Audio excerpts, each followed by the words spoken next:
sauce in my bag, swag. I just woke up. I have not brushed my teeth. It is a Sunday morning, and all night I was thinking about how I'm going to redo my studio. Literally, stuff is all over the place, and all of my plants are in the kitchen because I need to water half of them, which is like 15 of them. So I just put them. In the sink, and then I just wash them off, and then put them back. So right now, my bed is in front of the window because I really love to see the sunset. It's beautiful. However, I have a southeast facing window, and the plants prefer to be there, and I'm kind of running out of space. And this was like back here was like my quarantine area if I got new plants. Anyways, I've decided to switch the studio backwards, where my bed is in the back and the plants are in the front, and then I'll make this a little seating area like flip-flop. We're going to see how my brain works with this, but I will show you guys the ending solution. So this is what we have so far. Show you. Kitchen, okay. This is like the little seating area was first, and then my bed was here. So, show you in a sec. Alright, y'all, so this is my most effective way of watering my plants. I just put the small ones in the sink, or either I put one big one in there, because when you water your plants, you really gotta make sure you drown them completely.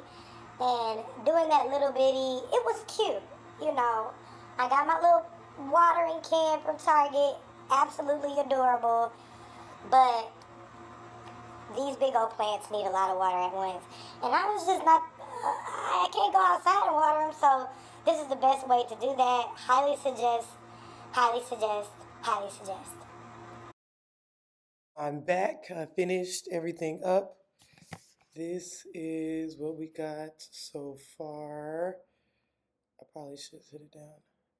So obviously did not keep the plants in the kitchen. But I think I like it. Having the little seating area there, and then my bed in the front, I really like. So now I do want to figure out a good chair. I found one, but my space is not super big. But I'll let that be a project in itself. Today's topic is going to be addressing the root of a thing so you could get the fruit that you really want. So let's chat. So I got all these plants. And one of my favorite things about being a plant parent is that it teaches you lessons about people. It teaches you lessons about yourself. It teaches you lessons about life. Literally every day is something new. Now, I'm gonna move around a little bit so you can see some of my favorite plants, but I'm also gonna tell you some stories. So the best friends are the friends who will buy plants with you, okay? And when I moved into this apartment, I immediately was like, renter-friendly decorations, all plants. and my motto was I only will buy 2 at a time because they need friends. And here we are 30 plus plants later. And what's really cool is that I don't have to buy them anymore because my friends buy them now, okay? Because they know what's up. So anyways, me and Kay, that's one of my great friends, my good sister friend, my sister queen friend. And I'll tell you a little bit about her as we're talking about it. But we started off going to different places to get plants. By the way, I got a Thai constellation from Publix for, I think it was $59.99, and they're huge.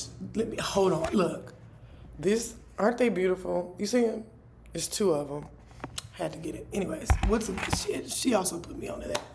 And so I started getting all these plants, and I'm not gonna say I became hyper obsessive, but I just became very interested in them. And so did she, okay? Well, we already know when you buy plants from big box stores, it's a hit or miss.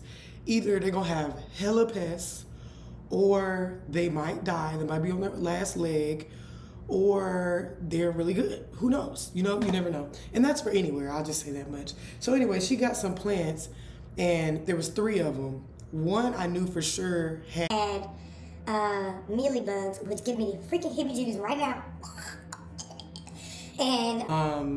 and then some had, and 2 of them had a little root rot going on. And this is, I'll show you the one. This one had a little root rot. This one did. Had a little root rot action. And what I had to do was take it out of the planter. This is how to diagnose it, I'll say. I had to take it out of the planter, open, like, look at the roots, and then when I saw that the roots are rotting, I had to take those roots off. Then I had to clean it completely, and then I washed it in peppermint soap. Okay, so that was this one. And then one of my favorites is here.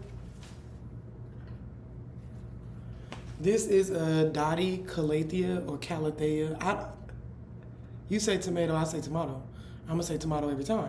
And this one had the freaking mealybugs in it. And it was just, the one thing about this type of plant, it's also called a prayer, they're part of like the prayer plant species that at night they come up like they pray, and then in the daytime they go down. So this is it looking healthy. And I have a big one. I'm gonna show you the big one too. Okay, because the big one's crazy. This is the big one. This is the big one. This is what it's gonna look like. Hey, Mr. Little One, listen. This is what your spinner look like. Get, okay? So anyway, this was mine, and this is Kay's. And she brought this one to me, and she was like, D, can you make it act right? Okay. We can. So anyways, the way that it was looking, the roots were fine, but it had these little, these little white dots on it. You already know when you see the, that's the only thing about me being a plant parent is that it just really, child, it's sending me to the moon right now. But is the pests, okay? So I even took this one out. I cleaned it off. I changed the soil. I washed it in Castile soap, and I picked everything off that I could. Now this is a new leaf. It was rolled up like a blunt, just like this, and I had to clean it. But inside of it, it's the bugs was in there too, and so I knew it didn't have any root rot. I know you're like, D, get to the point. The point is, you got to get to the root cause of the thing in order to get the new leaves, in order to get the fruit. And sometimes you only know when you do a little research.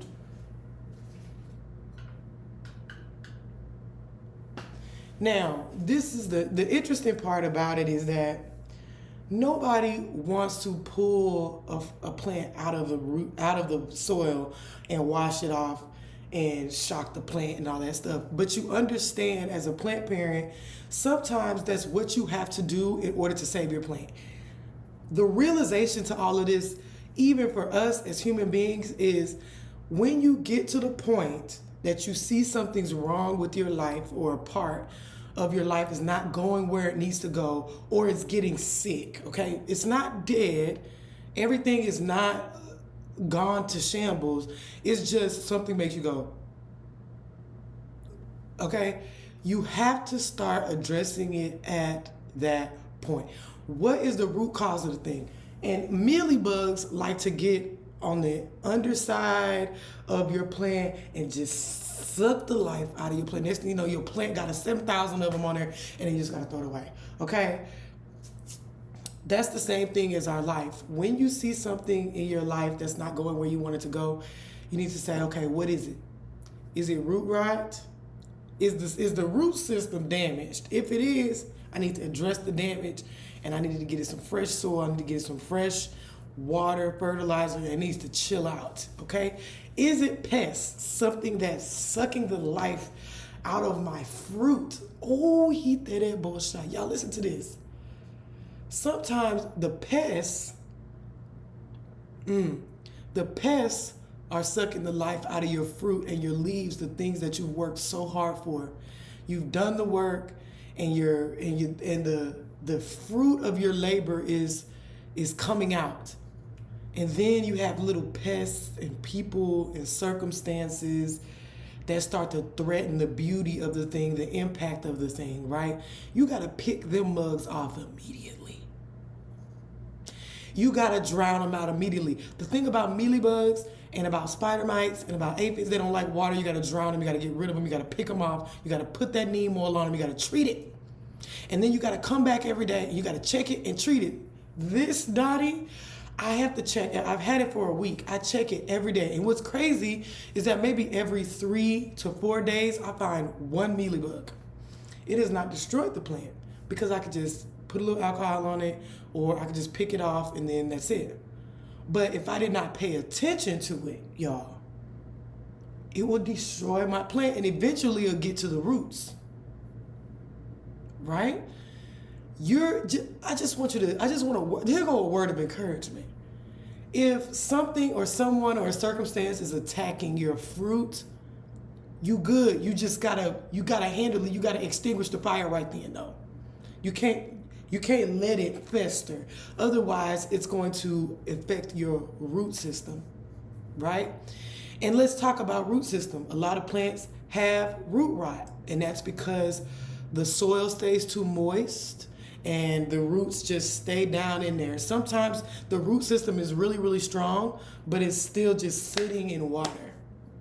In that case, you got to take off those roots that are already rotted. That does not mean that the plant is destroyed. Y'all, if you have some type of trauma or issues that is deeply rooted, maybe you were responsible for it, maybe it's someone else that was responsible for it, whatever it is, you got to get yourself out of the circumstance that is drowning your foundation. You got to take it out. You got to cut those roots. You got to put a little peroxide on there, let it dry, and then plant it back into soil that is well draining, better draining. Some soil that has perlite in it, okay? Some soil that has other type of rocks and things in it. Sometimes you need a bigger pot. Sometimes where the plant is too small. That might be you. Where you are, you've outgrown. And the people and the circumstances that you are around are drowning you. And this is the crazy part. It might have been serving you in one season of life. In some season of life, that water, that pot, those people, the soil may have been good for you, but you outgrew it. You've outgrown it. And if you stay there, it's going to start affecting your fruit. It's going to start affecting the leaves, okay? It's going to start affecting the leaves. That's why we have to, every day, the Bible talks about pick up your cross every day. Check the leaves, check it for pests. Look and see if it's yellow. If it's yellowing, it might be an indication of overwatering, okay? Look at the edges, see is it brown? That might be an indication of too much sun. You overextending yourself, Pooh. You know you ain't supposed to overextend yourself like that. But we love the sun. The sun is awesome. That person is in the sun, but not you. You might be a fiddle leaf fig, huh? And they might be one of these, anthurium. Y'all are different species, but either way, you have to monitor the root system down here, and you gotta definitely monitor the fruit. The fruit is gonna tell you how you treat a thing. Do you need to pull back and work on yourself? Do you need to get a little bit more shade? Do you need a little bit more fertilizer? And here's the beautiful thing, y'all. Just like plants, we're the same. You can't change overnight, but you can change the direction. Jim Rohn said that. You can't change the direction. So if this plant becomes root bound and the roots start to come out the bottom of this plant, I can't make it better overnight, but I could put it in a new planter in better soil overnight. And guess what? As I start to nurture it, it does start to grow in a different direction that I want it to be. And that's the same for you. That is the most encouraging thing.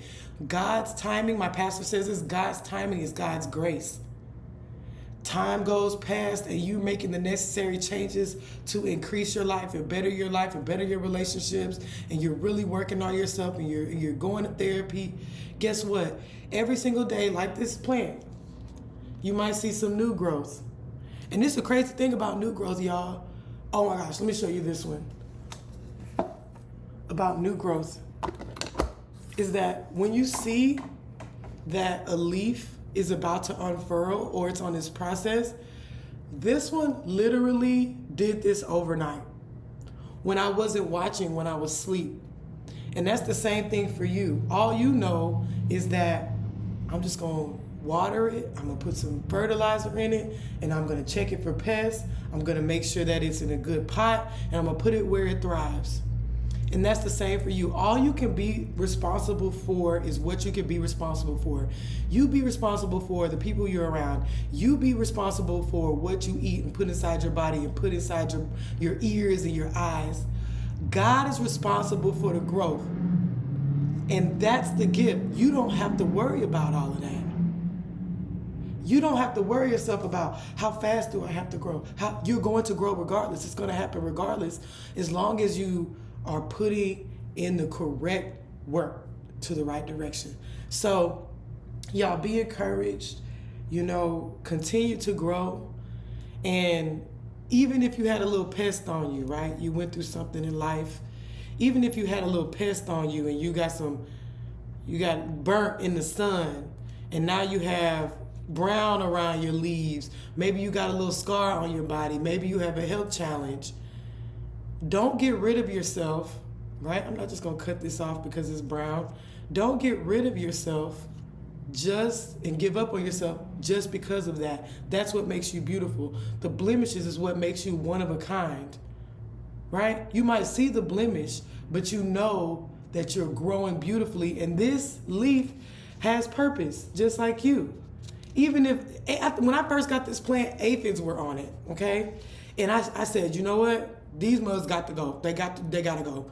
I'm gonna drown them. I'm gonna treat the plant. I'm gonna put some neem oil on it, and I'm just gonna keep checking it. Same thing for you. Address the pest.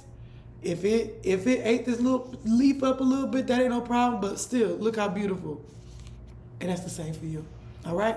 So continue to do the work. Continue to be around great people. Go to therapy. Take your medication if that's what you need to do. Put yourself in situations where you can grow, and just really do that root work, right? That root work, and then watch your fruit flourish. I love you guys. I hope you loved the tour of my apartment. And if you have any questions, please let me know. Put it in the comments if you have any put in the comments if you have comments about what I said, or any lessons that you've learned with plants or since being a plant parent. I'm open to any suggestions of content you want to hear, and I'm excited to see us all grow and glow together. That's your vitamin D for free. Make sure you like and subscribe. Bye, y'all.